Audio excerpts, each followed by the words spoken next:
cómo está el panorama económico mundial de esta semana.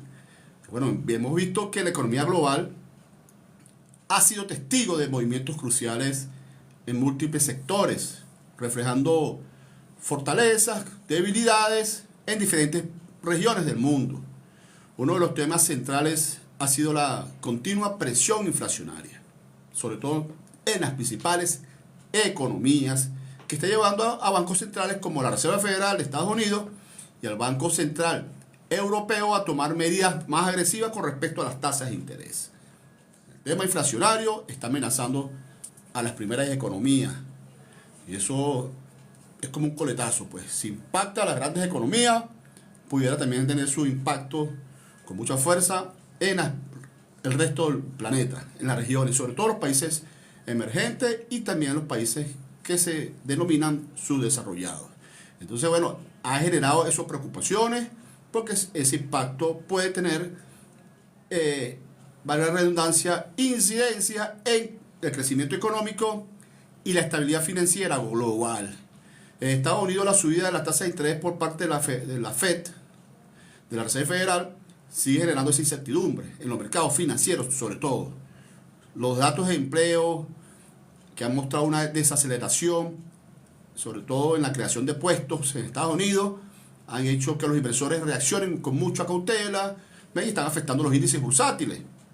Además, los bonos del Tesoro de Estados Unidos han alcanzado rendimientos récords, lo que indica una búsqueda de refugio seguro por parte de los inversionistas en medio de la volatilidad que se experimenta en otros sectores. Entonces la gente siempre, bueno, ve allí los grandes inversionistas, los grandes especuladores siempre tienen ahí sus bolsas de valores para especular, para garantizar, haciendo juegos para tratar de multiplicar el capital y garantizar no descapitalizarse y sobre todo respaldarse de la crisis que pudieran venir en el mediano y largo plazo. Entonces, en Europa, bueno, esa situación es igualmente compleja.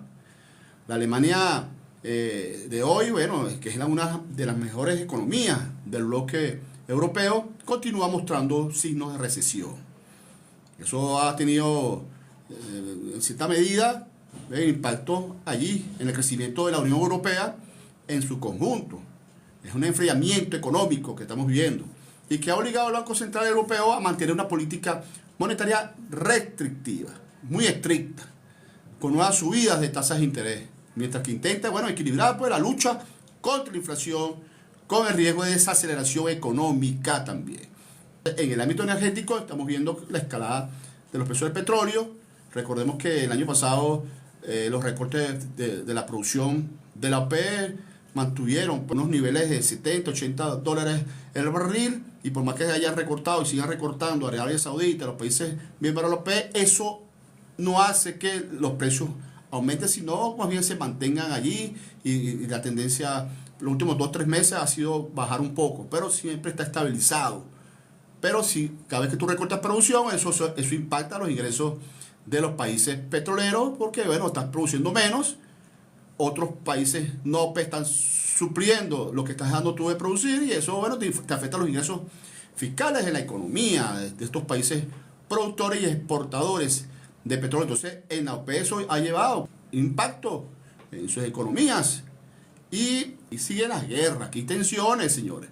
Aquí hay tensiones como el tema de la economía rusa, con Ucrania, las sanciones internacionales impuestas por Estados Unidos, y eso mantiene en cierta incertidumbre a las economías europeas, Estados Unidos y las economías emergentes. Entonces, fíjense que China sigue enfrentando algunos problemas ahí, particularmente en el sector inmobiliario, que siempre muestra contracción, pues, debido a que se está produciendo en cantidad, se produce, pero no hay consumo, pues, internamente del sector inmobiliario. Entonces, es un sector vital, no solamente para generar empleo, es una economía que tiene más de 1.400 millones de habitantes, diríamos más o menos. Entonces, eso pone en riesgo su crecimiento interno.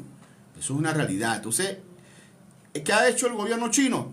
Bueno, ha lanzado nuevos estímulos fiscales para estimular en cierta medida el consumo. Eso es lo que hacen los gobiernos planificadores, los gobiernos que vinculan directamente el ritmo de crecimiento, el ritmo de desarrollo de su economía, le están haciendo seguimiento paso a paso. Si él muy bien sabe que de repente hay una crisis de demanda del sector inmobiliario y necesita vender vivienda, necesita que la gente compre, tiene que estimular el crédito, tiene que ponerle más dinero a la gente en el bolsillo para que la economía lo que se llama, se dinamice. Y esas cosas a veces no se entienden de este lado, pudiéramos decirlo en Venezuela, que el salario en cierta medida está deprimido, los trabajadores no tienen suficiente ingreso, el crédito para poder financiar algunas cosas del hogar y mejorar las condiciones de vida, eso está restringido.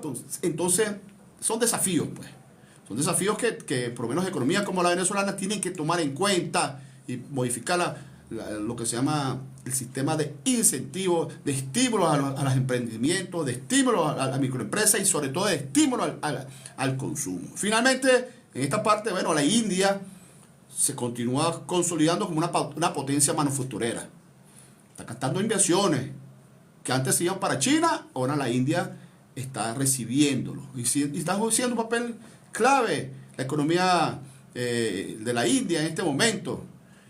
Y en Latinoamérica, Brasil está, como siempre, bueno, sorprendiendo, ¿eh? Tiene un crecimiento económico por encima de las expectativas, está demostrando resiliencia en el entorno global, marcado, ¿por qué? Por la incertidumbre. Lo común aquí es la incertidumbre, el riesgo.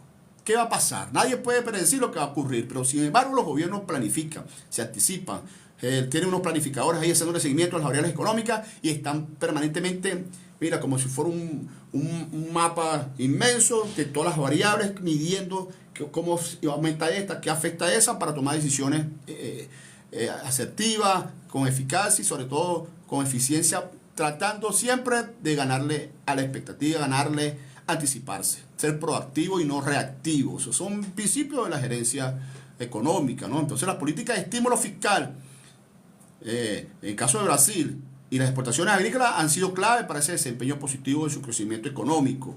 Aunque el país sigue siendo, bueno, vulnerable a las fluctuaciones en los precios de las materias primas, porque es un país que consume mucha materia prima y lo afecta. Y en México, en el caso de México, bueno, ha mostrado señales de fortaleza. Se está beneficiando gracias a la cercanía de Estados Unidos. Y que, bueno, cuando hay crisis de Estados Unidos, eso también afecta a México. Pero en este caso, muchos empresarios siempre ven a México como una alternativa para escapar de las inestabilidades que ocurren allí. Entonces eso, el mundo de la criptomoneda sigue su volatilidad, Bitcoin está allí, manifestó fuertes caídas en su valor, después tú lo has visto que es muy volátil, el mundo de la criptomoneda es muy riesgoso, entonces eso hay que saberlo para aquellos que quieren invertir.